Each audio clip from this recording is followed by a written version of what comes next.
Welcome to the Deep Wealth Podcast, where you learn how to extract your business and personal deep wealth. I'm your host, Jeffrey Feldberg. This podcast is brought to you by Deep Wealth and the 90-Day Deep Wealth Experience. When it comes to your business deep wealth, your exit or liquidity event is the most important financial decision of your life. But unfortunately, up to 90% of liquidity events fail. Think about all that time and your hard-earned money wasted. Of the quote-unquote successful liquidity events, most business owners leave 50% to over 100% of the deal value in the buyer's pocket and don't even know it. I should know. I said no to a 7-figure offer and yes to mastering the art and the science of a liquidity event. 2 years later, I said yes to a different buyer with a 9-figure deal. Are you thinking about an exit or liquidity event? Don't become a statistic and make the fatal mistake of believing the skills that built your business are the same ones to sell it. After all, how can you master something you've never done before? Let the 90-Day Deep Wealth Experience and the 9-step roadmap of preparation help you capture the best deal instead of any deal. At the end of this episode, take a moment and hear from business owners like you who went through the Deep Wealth Experience. Welcome to the Deep Wealth Podcast, and wow, do I have an episode lined up for you, all you business owners out there. I know when I speak with you, you're asking me all kinds of questions. Jeffrey, who do you think my future investor or buyer, who are they going to be? And you talk about thinking like an investor or buyer. How do I do that? And what are they saying? And what should I know? Well, we're going to learn all that and more in today's episode. I'm getting a little bit ahead of myself. Adan and Rodrigo, welcome to the Deep Wealth Podcast. It's such a pleasure to have you with us. And you know my favorite question at this point, there's always a story behind the story. What's your story? What got both of you to where you are today? Thank you, Jeffrey.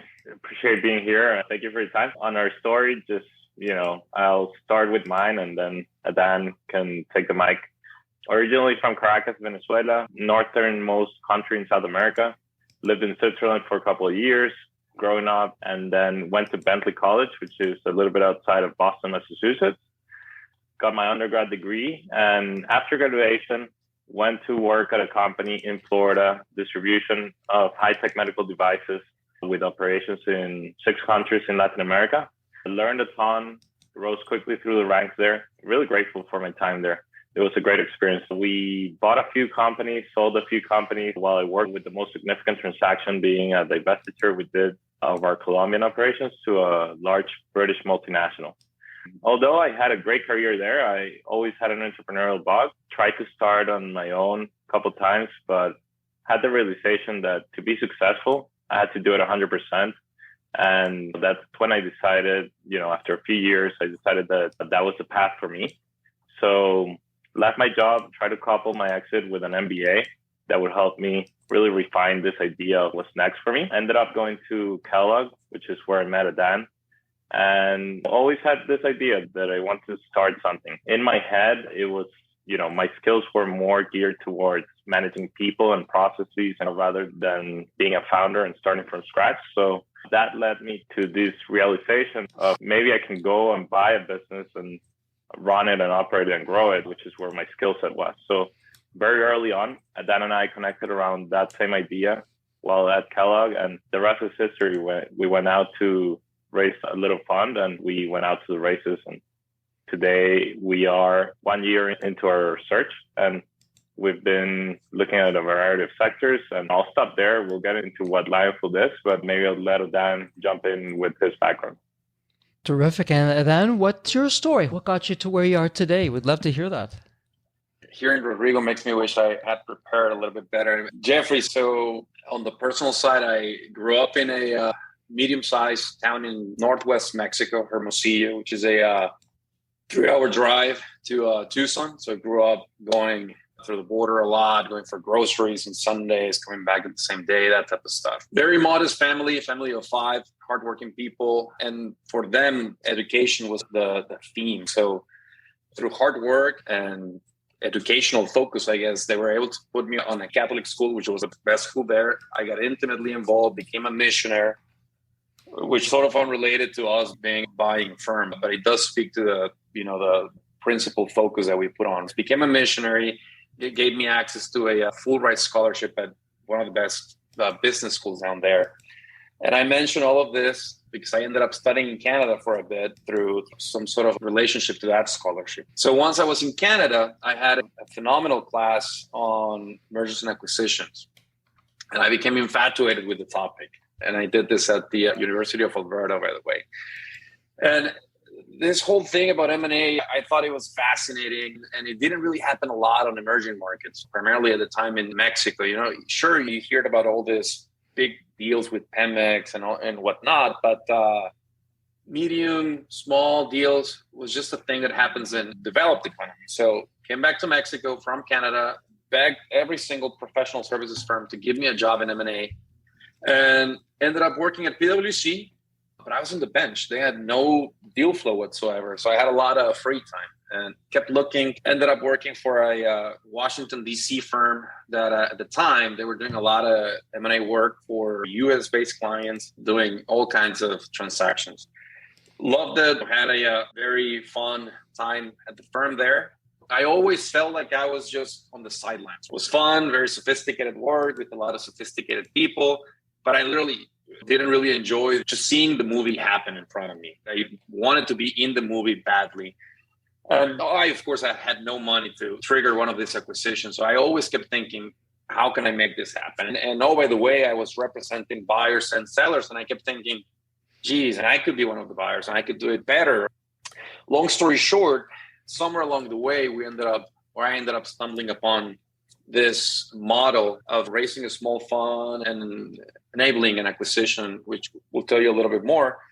And it made all the sense. It became a way for me to become an entrepreneur, mentored by people that have done this in the past, that have the network, the pockets, and the willingness to do it, and allowed me to continue doing at least one transaction. It was incredibly attractive to me. So obviously, as Rodrigo mentioned, both him and I enrolled at Northwestern Kellogg, learned a little bit more about the model. And as we were wrapping up our program, him and I ended up spending a good chunk of fundraising from family offices, some funds, some high net worth individuals, and the rest is history. So that's sort of kind of what led me to this point.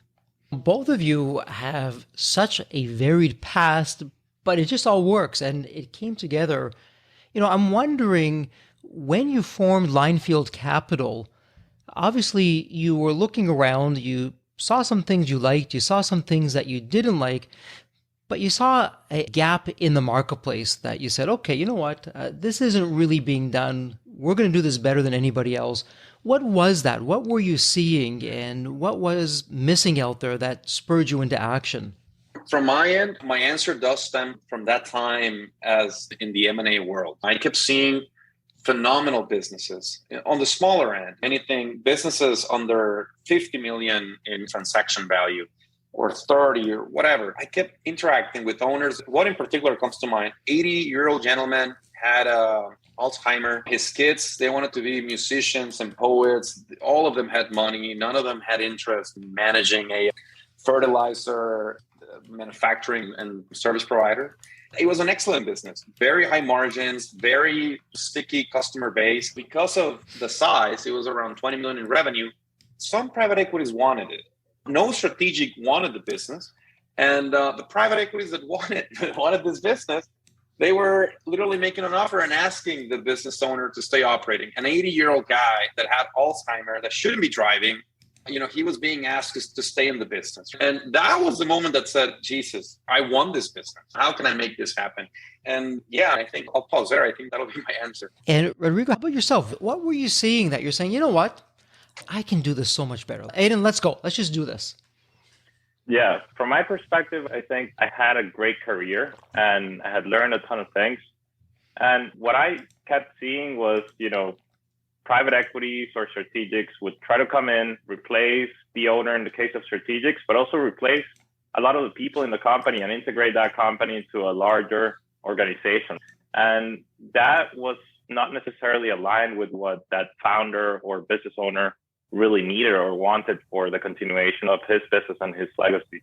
So from that perspective, I thought that an active buyer that would really uphold those values would be more attractive. And then comes private equity and other financial buyers. And these buyers are really looking to buy the company, improve it very quickly. And that in some cases means, unfortunately letting go some people or improving the cost part of the equation. And then on the other side, in many cases, the private equity companies will not come in and operate the business, but they'll just hold it as part of a portfolio and either require the current CEO or owner to stay with the business or bring in some professional management that they have to hire outside. So from my perspective, I thought, look, I want to operate, I want to run a business, and this would be the next step in my career for the foreseeable future. I know I can do it. I've been operating and growing companies for some time. I think I would be a more suitable buyer to this owner that really wants to have their legacy being upheld for the foreseeable future by a younger version of themselves. Obviously, I didn't have the money to do it myself, so I needed to set up this fund to have deep-pocketed investors and mentors that would come in alongside Adan and myself and really run this show for the long term. For me, I see it more as a continuation of the business and just with a deep focus in growth and opportunities for the employees, the community, and ourselves as well, and our investors. So that's the gap that I saw in the market and what kind of prompted me that this was missing for business owners. And what's unique with both of you that you don't often see, and I feel it's a competitive advantage, you've really been on both sides of the table. You've operated businesses, you've bought businesses, you've sold businesses. And what business owners don't realize is when you're dealing with a potential buyer or investor and they've just been buying, it's a whole different mindset than I like what you said, just sometimes an owner who's been in the business for a long time, they just want to find a younger version of themselves just to continue on and move things forward. But you only know that if you've been there and what that's all about. So I think that's just a terrific competitive edge that you have. But let me ask you this, because I know the listeners are saying, okay, well, how do these buyers and investors think? But let's flip this around a little bit and let's ask the question to both of you. And let's look at the positive side to begin with. So when you're looking at businesses, and I'm sure you've seen your fair share of businesses over the years, what is it about a business that really jumps off the page for you and says, yes, this is the kind of business that we would like to either own outright or invest in? What should we be knowing about, or what's working in your thinking of what you want to see? I'll start. I think the first thing is that there's fit, right, with the culture, with the people. I think that's key for us. Again, Adan and I will be making a career in this business. We're only looking to acquire just one, and we'll actually roll up our sleeves, expand management ourselves, and run day-to-day operations. So I want a business where I can see ourselves really joining that team and leading that team for the foreseeable future. So that's one thing that's super important on a personal level. Obviously, on a business level and characteristics that we as a fund are looking in for the business that we're looking to acquire is we like to see or have some sort of revenue visibility into the future. So recurring revenue model that tends to be something that's attractive for us.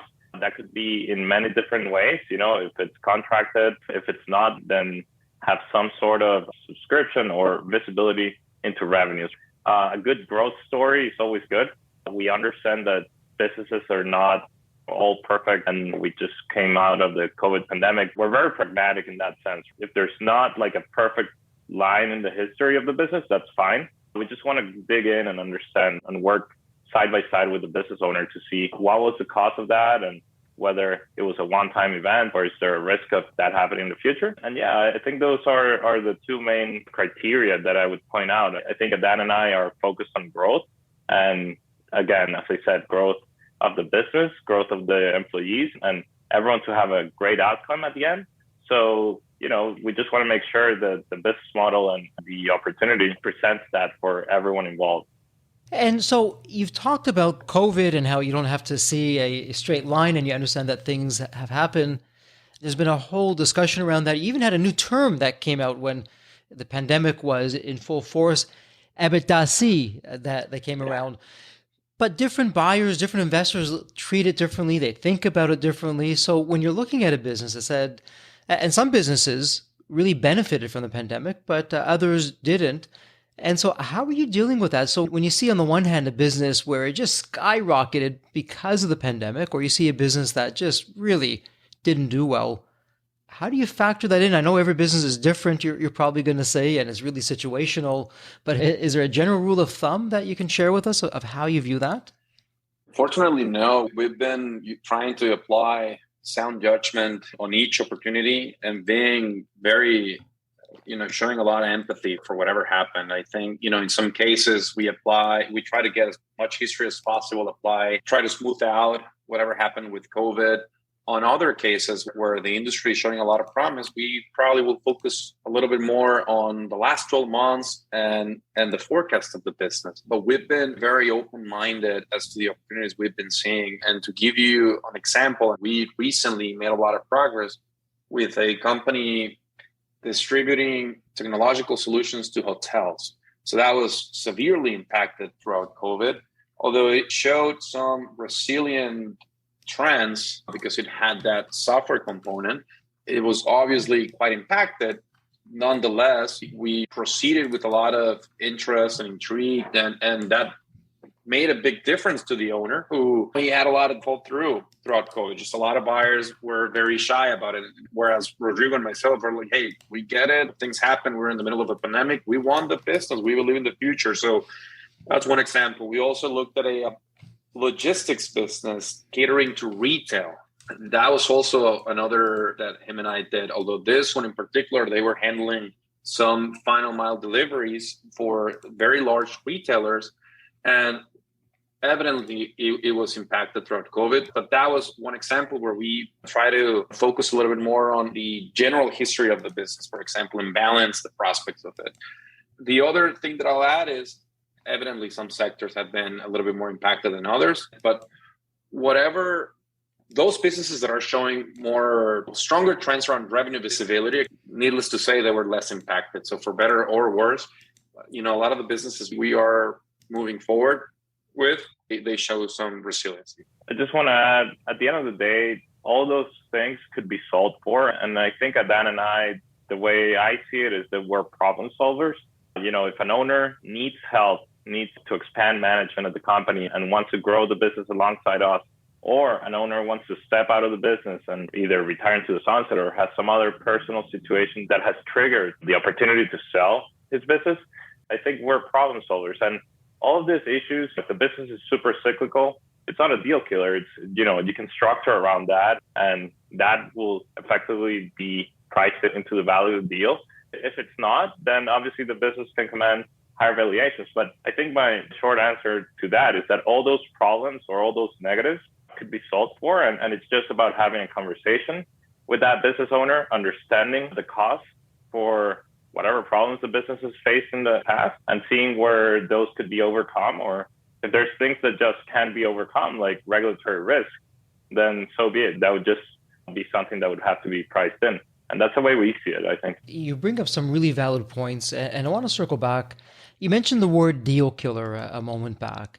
And one of the things that business owners are very surprised to hear is that sometimes they are the deal killer because either they're not prepared or they're only thinking like a business owner, like a seller, instead of a buyer or an investor.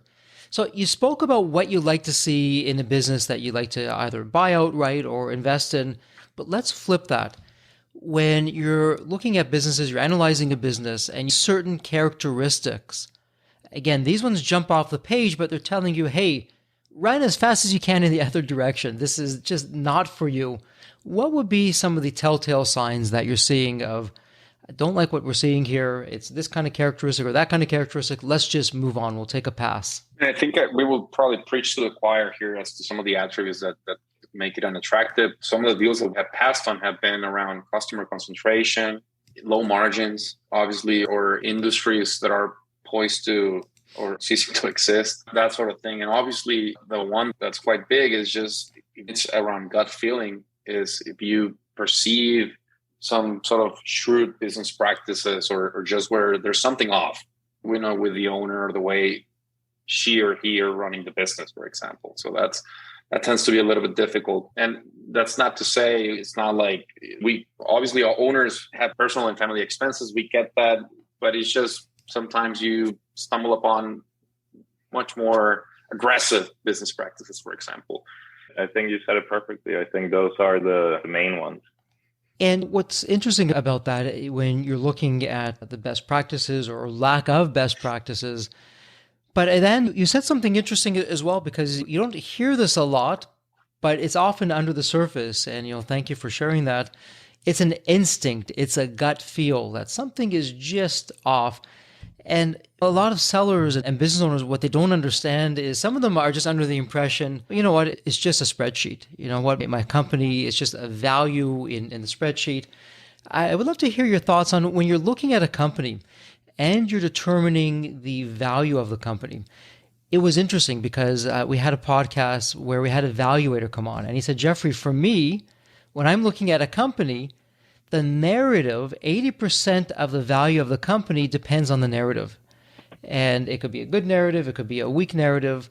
Whatever that narrative is, that's really going to impact how I look at it. And then the remaining 20%, it's the financials, it's the projections, it's everything else. But that's a data point of one. That was him. Where are you? So when you're trying to get a sense of what the value is, obviously the business owner wants it as high as possible. You may want it as low as possible. But what are you looking for as, okay, you know what, this really is worth something here, maybe even something that we'll pay a premium on? What does that look like for you? I think that value is a discovery process. I think that to get to the right value, it has to be a value that both the business owner and the buyer end up in a good position. As a buyer, you want to end up with a great business. And you also want a business owner that leaves very happy with a big, nice check in the bank, and everyone's happy. You're going to need that business owner for a period of time post-acquisition, and you want to have a friendly transaction. That's the best. In terms of how we determine value, it's very situational. Again, there's one of the things is, other comparable transactions that have happened recently. Another one is around just discounting the future cash flows. And then that gets you into conversation of really understanding the projections and making realistic assumptions about the future. And then there's just what we see as a thesis, as an opportunity for the business. And then that might command a premium if we have some strategic advantage that we think we can pull off by acquiring a specific business. And we might assign a lot of value to that specific thing. And then on the flip side of that, maybe, as Adan said, if the business comes with added risks, obviously that's going to discount the value. And it's just about having that conversation with the owner and explaining, look, this is the situation is. Let's just talk about it and have a conversation around it. And we just have to be clear that this is a risk. And maybe they'll have a position and they'll convince us why it's not a risk. It's about talking things out and really discovering that value through that process. Yeah, I'd like to add, we're big on listening, and for some of the businesses that we hold dear to in our pipeline, we have to balance in or weigh in the seller's expectations, and that's very important. Sometimes we can do every single calculation on the planet, but how is my model going to factor in the fact that the owner has been steering the growth of this business for 40 years and has sweat, blood, and tears on this one? And it's a very emotional process for him to let it go. So when an owner tells us, I want 40 million for this business, but our calculations are only factoring, spitting out 28, we do our best to try to get to that number. Obviously, if we really want the business. There's been cases where we have been very aggressive in the spirit of making something happen, but that's something that's very important to us. And it's just one of those things that a model is probably going to have a hard time justifying.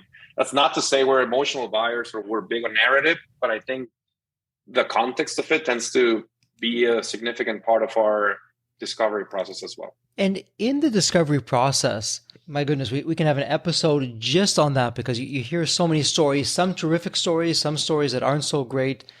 But when you're now doing due diligence and you're looking at the company, again, what would be perhaps 1, 2, or 3 typical mistakes that you see day in, day out of businesses that they're either doing something or not doing something, that when you're in the diligence mode, it just either lowers the value or has you walk away from the deal. And the importance of this for our listeners is failure has oftentimes more lessons learned than success. And so with what we're going to hear now of typical mistakes during due diligence, listen to that, learn from that. And when it's your liquidity event, make sure you do the opposite of that. So what would that be for you typically when you're going through a diligence phase and you say, oh my goodness, they just did this, okay, not happening, or let's lower the value?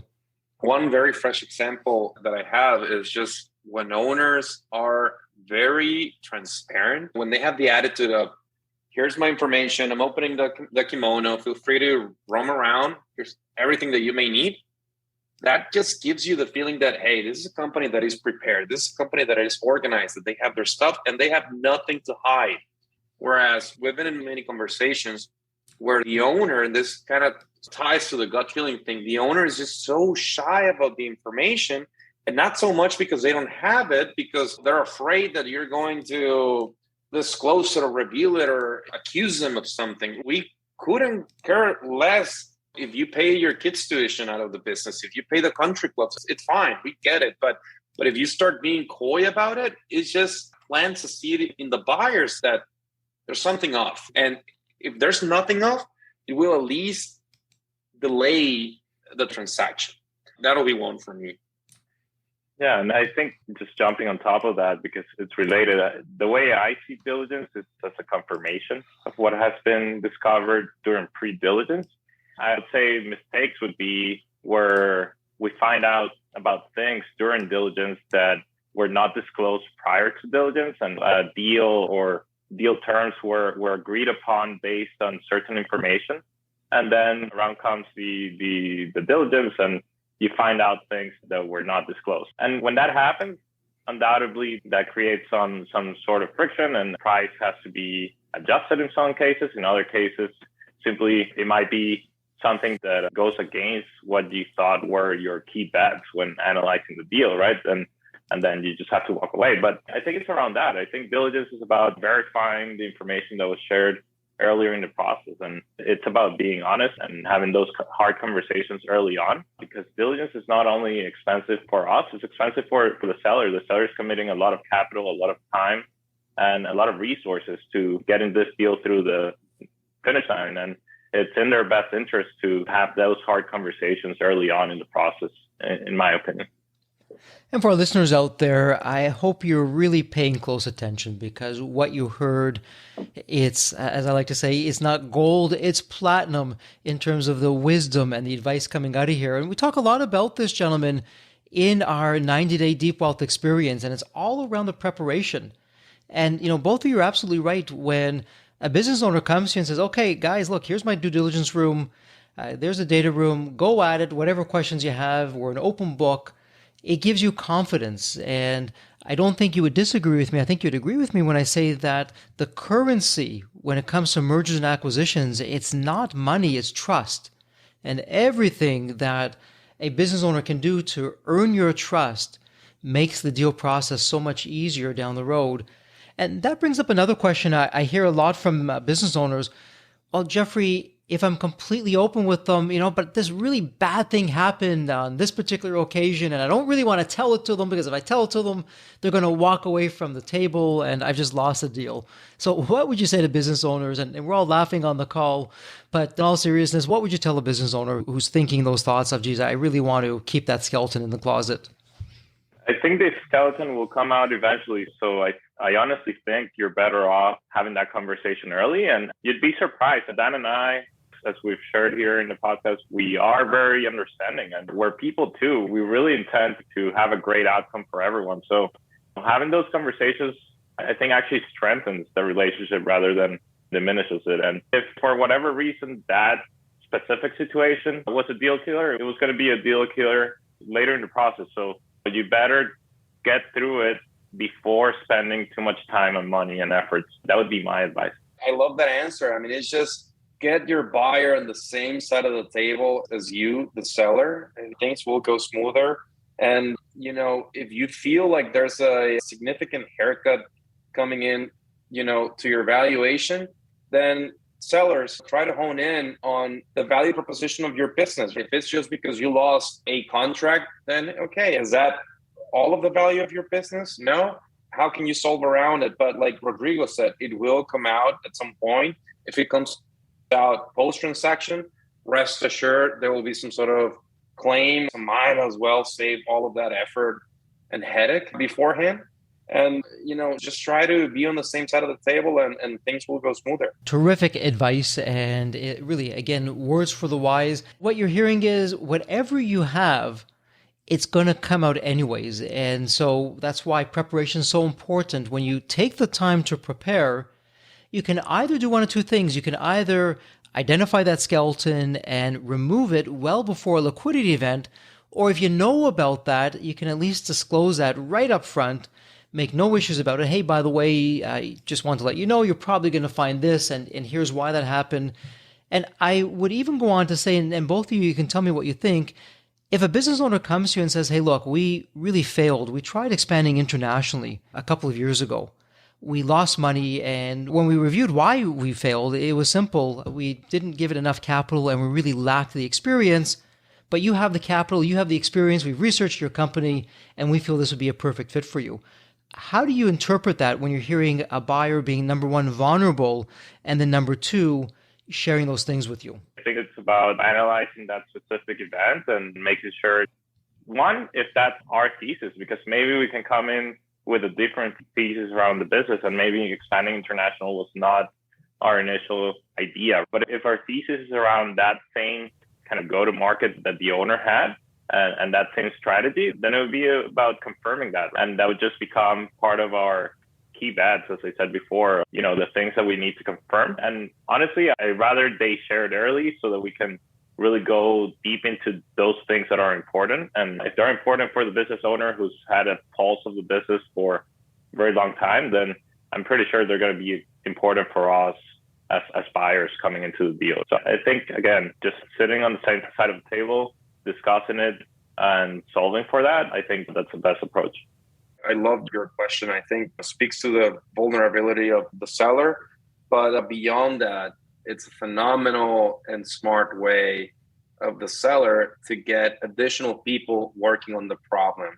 If you can have outsiders that are semi-smart, like Rodrigo and myself, to kind of brainstorm and bring a broader perspective as to how to break in a different market or challenge that idea a little bit better, there's only good things that can come from that exercise.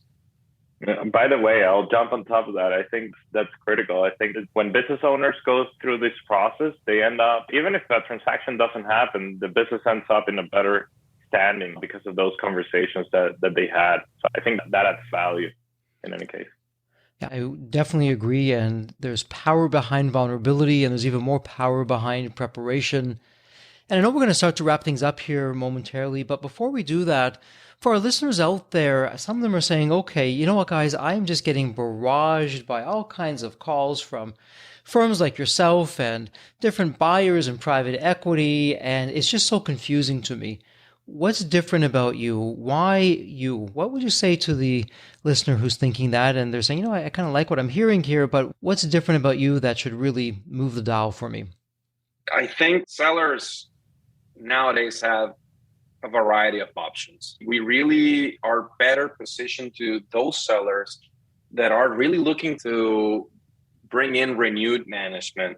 That might be your older seller, like the one example we mentioned before, that selling to a strategic buyer, it's not an option. Selling to a private equity, it's a little difficult because a private equity will invest perhaps a minority position and will ask the owner to stay for a number of years. And, if you're 70, 80, that's not ideal. In our case, we actually intend to replace that owner so we can be very efficient with that transition. It's Rodrigo and myself rolling up our sleeves and jumping into that operational seat. And so that's great. Just a situation where we can add proper value by jumping in the operational seat. The other is, if you care about the money, mostly about the money, good for you. You'll also find a variety of options.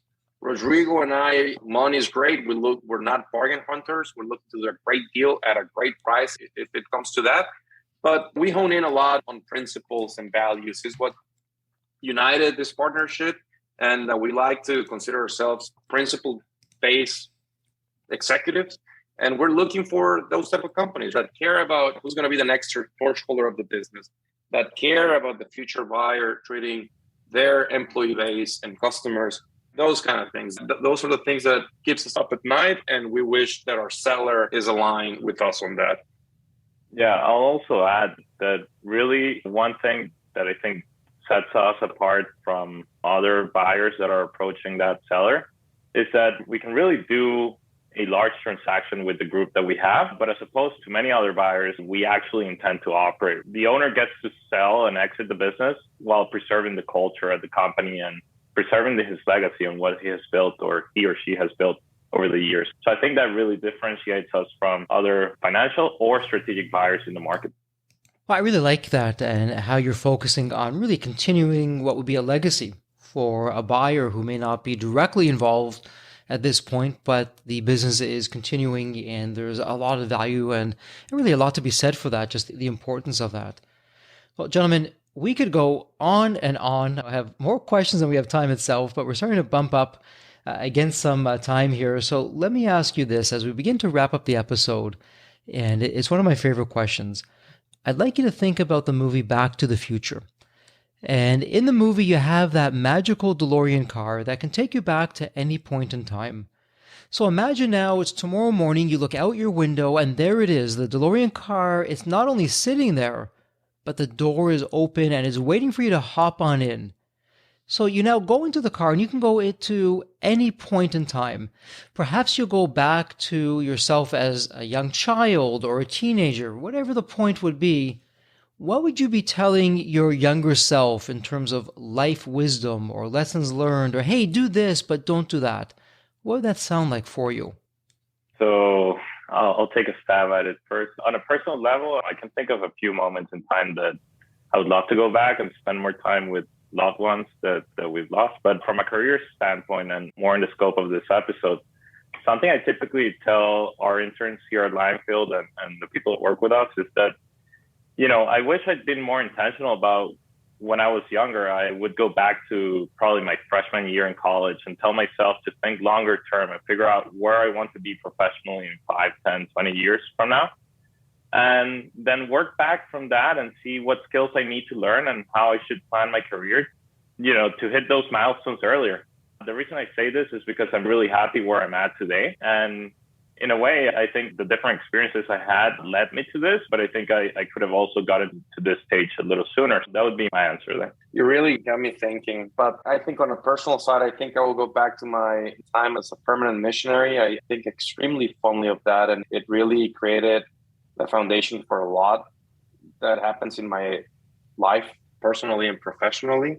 I would probably try to look inwards a little bit more and expand the attributes that I really get a lot of benefits from nowadays. And on the professional side and somewhat related, I think I will go back a few years ago while I was doing, larger transactions and try to hone in or apply on being humble. I think at some point, I let myself be contaminated with that environment.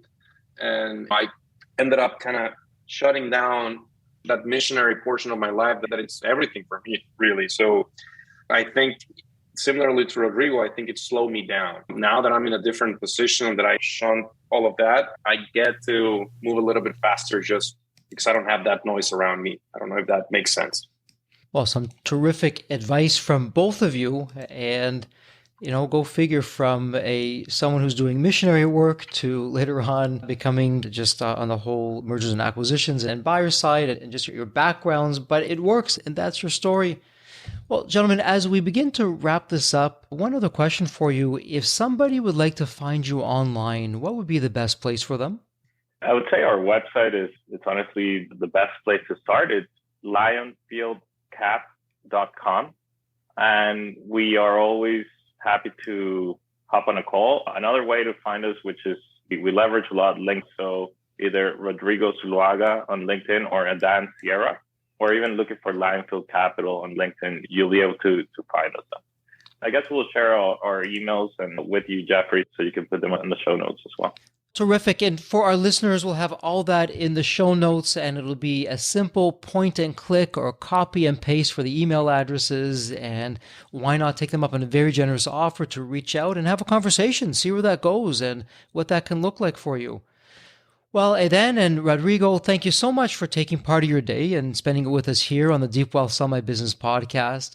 And as always, please stay healthy and safe. Thank you, Jeffrey. Appreciate the opportunity. Great to be here. Thank you. The Deep Wealth experience was definitely a game changer for me. This course is one of the best investments you will ever make because you will get an ROI of 100 times that. Anybody who doesn't go through it will lose millions. If you don't have time for this program, you'll never have time for a successful liquidity. I mean, it was the best value of any business course I've ever taken. The money was very well spent. Compared to when we first began, today I feel better prepared, but in some respects, maybe less prepared, not because of the course, but because the course brought to light so many things that I thought we were on top of that we need to fix. I 100% believe there's never a great time for a business owner to allocate extra hours into his or her week or day. So it's an investment that will yield results today. I thought I will reap the benefit of this program in 3 to 5 years down the road. But as soon as I stepped forward into the program, my mind changed immediately. There was so much value in the experience that the time I invested paid back so much for the energy that was expended. The Deep Wealth experience compared to other programs is the top. What we learned is very practical. Sometimes you learn stuff that is great to learn, but you never use it. The stuff we learned from Deep Wealth experience, I believe it's going to benefit us both. I've done an executive MBA. I've worked for billion-dollar companies before. I've worked for smaller companies before I started my business. I've been running my business successfully now for getting close to a decade. We're on a growth trajectory. Reflecting back on the Deep Wealth, I knew less than 10% what I know now. Maybe close to 1% even. Hands down, the best program in which I've ever participated. And we've done a lot of different things over the years. We've been in other mastermind groups, gone to many seminars, workshops, conferences, retreats, read books. This was so different. I haven't had an experience that's anything close to this in all the years that we've been at this. It's 5-star, A+. I would highly recommend it to any super busy business owner out there. And Deep Wealth is an accurate name for it. This program leads to deeper wealth and happier wealth, not just deeper wealth. I don't think there's a dollar value that could be associated with such an experience and knowledge that could be applied today and forever. Are you leaving millions on the table? Please visit www.deepwealth.com/success to learn more. If you're not on my email list, you'll want to be. Sign up at www.deepwealth.com/podcast. And if you enjoyed this episode of the Sell My Business podcast, please leave a review on Apple Podcasts. Reviews help me reach new listeners, grow the show, and continue to create content that you'll enjoy. As we close out this episode, a heartfelt thank you for your time, and as always, please stay healthy and safe.